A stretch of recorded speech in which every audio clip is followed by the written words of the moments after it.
À présent, nous allons ouvrir une large fenêtre sur la direction de transmission des télécommunications et de l'informatique des armées.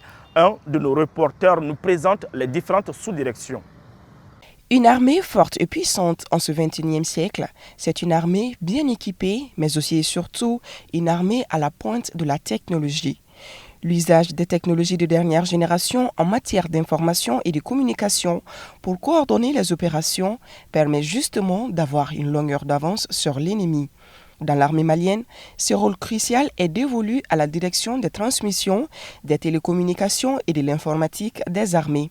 Un service aujourd'hui équipé de matériel de pointe grâce aux efforts considérables des plus hautes autorités de la transition. La direction des transmissions des télécommunications et de l'informatique des armées joue un rôle stratégique dans la réussite des opérations sur le terrain. Elle comprend 4 sous-directions, à savoir la sous-direction des technologies de l'information et de la communication, la sous-direction des ressources humaines, la sous-direction des transmissions et enfin la sous-direction des armes de transmission. Chacune de ces sous-directions a des missions spécifiques. La sous-direction des technologies de l'information et de la communication est une nouvelle branche de la direction des transmissions des télécommunications et de l'informatique des armées. La technologie de l'information et de la communication est chargée d'élaborer une politique de sécurité des réseaux informatiques des forces armées maliennes, d'assurer la cyberdéfense, d'assurer des études prospectives, et de faire des analyses et de la programmation. Elle fait également la conception et l'optimisation de l'architecture des plateformes et des programmes. Elle pourvoit aux besoins en matériel et en logiciel des technologies de l'information et de la communication des forces armées maliennes. Elle assure également la coopération avec les sociétés de télécommunications au Mali. L'une des particularités de cette sous-direction, c'est aussi la recherche. Nous avons le personnel qui a pu mettre sur place des logiciels d'archivage qui sont utilisables en ce moment, bien qu'en phase d'essai toujours. Aussi, nous avons un réseau qui est en cours d'élaboration. Ce réseau-là va permettre aux différentes zones opérationnelles d'être en contact les unes avec les autres, leur permettre quand même de fluidifier les communications. La sous-direction des ressources humaines est quant à elle en charge de la gestion du personnel et de tout ce qui s'y rattache.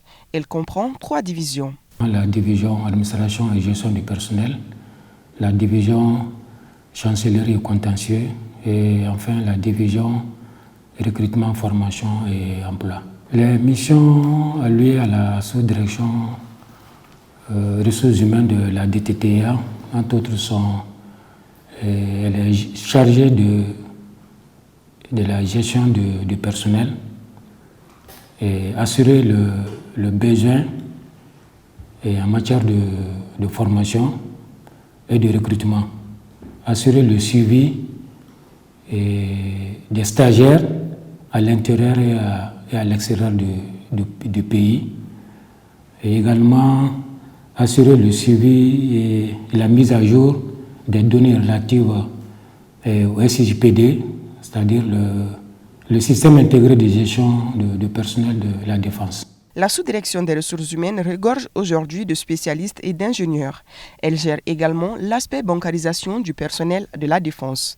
La DTTA a bénéficié du renforcement en capacité en ressources humaines, notamment à travers le recrutement des spécialistes, c'est-à-dire des ingénieurs et des techniciens. Aussi, une autre plus-value dans le système intégré de gestion du personnel de la défense qui, de nos jours, a permis à la DTTA la bancarisation et l'enrôlement à 100% de tous les personnels. Doter les différents services des armées des moyens de communication et des moyens informatiques, c'est l'affaire de la sous-direction des transmissions. Elle dispose également en son sein de 3 divisions. La division technique, la division logistique et la division gestion des bandes et fréquences.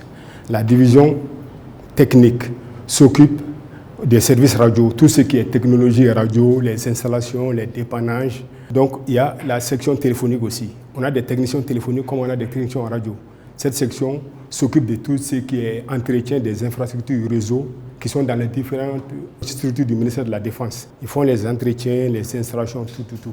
Et il y a une section qui s'occupe des relations avec les autres opérateurs de télécommunications. On travaille aussi avec les partenaires extérieurs comme l'AMRTP, l'AGFO. Enfin, nous avons la sous-direction des armes de transmission.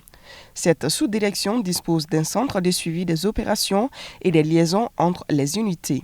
La mission principale de ma sous-direction, c'est la mise en œuvre du réseau de commandement au profit des forces armées et de sécurité et en même temps du suivi des réseaux inter-États comme les réseaux CEMOC, les réseaux tripartites et également le réseau Liptako-Gourma. Ce centre est chargé du suivi des opérations. Devant vous, nous disposons d'une carte qui permet de suivre l'état des liaisons entre nos différentes unités. Donc à travers ça, nous pouvons déterminer entre telle unité et telle unité la liaison elle est bonne ou pas. L'autre chantier sur lequel cette sous-direction est active, c'est l'établissement des réseaux entre l'état-major et les postes de commandement interarmés. Nous disposons des réseaux. Ces réseaux permettent de lier l'état-major au PCIAT sur le terrain, tel que l'état-major général est en liaison avec le PCIAT-S ou le PCIAT Centre. Et aussi à leur niveau, ils disposent des réseaux qui leur mettent en liaison avec les unités sur le terrain. La direction des transmissions, des télécommunications et de l'informatique des armées est aujourd'hui l'œil et les oreilles des forces armées maliennes. C'est elle qui leur permet de communiquer, planifier, coordonner et programmer les actions dans la chaîne de commandement de l'armée.